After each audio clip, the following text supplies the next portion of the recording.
questions. And I asked a friend this recently, and this I can quote verbatim because this happened just recently. I have a friend, a very close friend, who is agnostic, but is not truly he's not a believing Christian. He doesn't believe in God. In his words, he says he doesn't need belief, right? We all know people who say they do not need belief, who do not need this in order to be a good person, for example. And that's, there's a lot of beauty and good in the intentions of that phrase, and my heart is truly with him in all of that. And I asked him before we even got into that. I asked him, I asked him first if I could ask him a rather spiritual question, and then he said, of course. And then I asked, if God does exist, assuming God does exist, where do you think in your day-to-day activities, where does he show himself most? If he does exist, where do you think he is? What moments is he in your life? At what moments, right? I'm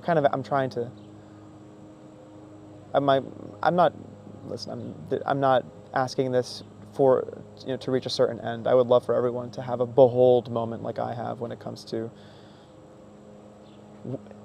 experiencing a relationship with God. But my goal was just to maybe show him a little bit more where I was coming from with my whole shtick. And he proceeded to give a beautiful answer. He talked about that example you gave. My friend said, and he thought about this for a while, and he said, if God does exist, he's in those moments where I happen to get over a few lanes, and little did I know that by doing so I was able to avoid being at the wrong place at the wrong time and being in an accident, right? And he gave other examples like that, and God does so much more than that. But it's true that there are these sort of miracles that happen that we're given the opportunity to brush them off, but we're also given the opportunity to, with our hearts, say, almost look at the Creator, look at the force beyond, and say, okay, I witness you. I'm grateful for you, right? There's many opportunities for us to be grateful for God, and there are opportunities for us to be grateful for God even just with every little step we take, every little opportunity in our lives that requires the even most minuscule leap of faith, every breath we take. I'll be watching you. But here's my question. Okay, there's God in the case of the prophet Elijah, Eliyahu. Elijah flees to Mount Sinai, Horeb, being chased down by his fear and his anxiety that he is not worthy to be a prophet of God, but he goes anyway. And he acknowledges that Ahab and Jezebel, the tyrants of Israel, have martyred the prophets, torn down the altars, and he says, I alone am left. And the Lord says to Eliyahu, to Elijah, stand here. A great fire passes by, God is not in the great fire. A hurricane passes by, God is not in the great hurricane. Rocks are split, the ground trembles, God is not in the earthquake. And then there's a still small voice. God is in that still small voice. So I acknowledge God was born as an infant who cried in Bethlehem, and therefore God can appear in smallness. But God also is still the same God who had Fatima, October 13th, 1917, within living memory of some people. I've spoken to the family of eyewitnesses who were there, who saw the sun spin in the sky like a yo-yo and turn a muddy field dry as sandpaper, and what looked like fire descending from the sky. And most of those 75,000 people there that day, there probably was more like 100,000, were journalists and gawkers and mockers who came to blaspheme the children who claimed that they were seeing God and to blaspheme God and his mother. But God acted in a not so subtle way. The miracles at Lourdes, France, where people come with stage 4 cancer and they walk. There is that great Zac Efron documentary on Netflix on the nature of water. It shows a guy with the medical scans before and after the journey to Lourdes. He's dying, his body is desiccated, and then his body is fine. On our channel, Solanus Casey's story has been mentioned many times. The monk who at the entrance of a Yonkers church and monastery would pray over the blind, the sick, and the lame. They'd go home, and this is in the 1930s and 40s, so not that long ago, right? And they were miraculously healed. So it's strange because I would say that God seemingly, this is the caveat I would add, right?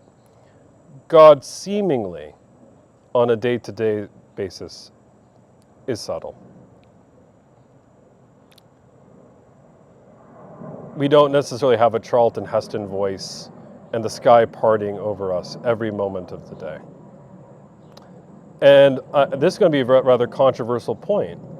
While Joseph had dreams and visions, and while, of course, Mary was certainly exceptionally holy. If you were a Catholic, you'll believe that she was conceived without sin. Certainly the Theotokos, right, the mother of God, the God-bearer. I don't think the sky necessarily parted over their heads every single day, right? I don't think necessarily it was an angel coming down every day saying, okay, Mary, you're going to go turn right rather than turning left, and you're going to go about it this way. I do not think it is a sin to have questions. And I'm sure in those moments, there could be the appearance of subtlety, right? I mean, they were anxious for those 3 days when they were looking for Jesus. Imagining losing God's kid and your own son. It's tough stuff. And yet, at the same time, God miraculously did cast out demons and does cast out demons. It's not in front of a stadium of people, but it happens. God does open the eyes of the blind. I still am blind, but I confess that he still opens the eyes of the blind according to his will and his way. Then and now, and God still raises the dead. The question really in my mind comes down to this. If God does all of these things, and there is a deep supernatural world around me, why is it that I still at times lack trust? When so much good has been done for me. I mean, I believe it was God who, in a rather loud, and as you would put it, in a bold way, told me that my wife was my wife and I needed to go and get her. I believe it was God who, in a very, very loud way, told me to go to a certain parish where I was able to enter into seminary. I believe that God, in a rather loud way, persuaded me of his, not only of his existence, but of my role in life. And yet, at the same time, I think the issue is the cross. We have to carry a cross. That cross can be heavy.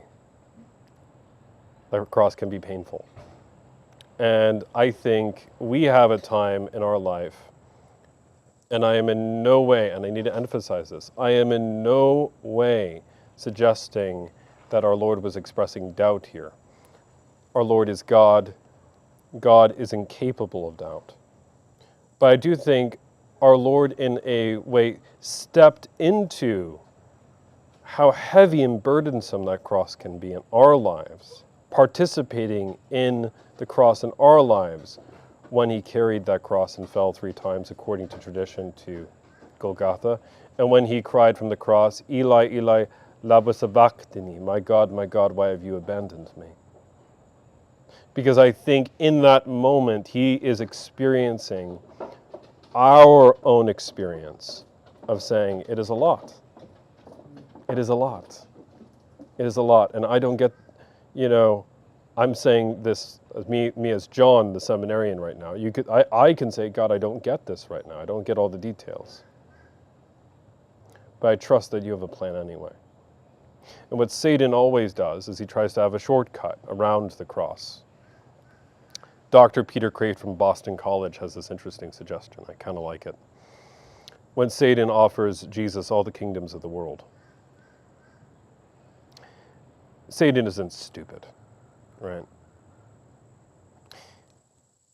It's not like Jesus is interested in real estate deals.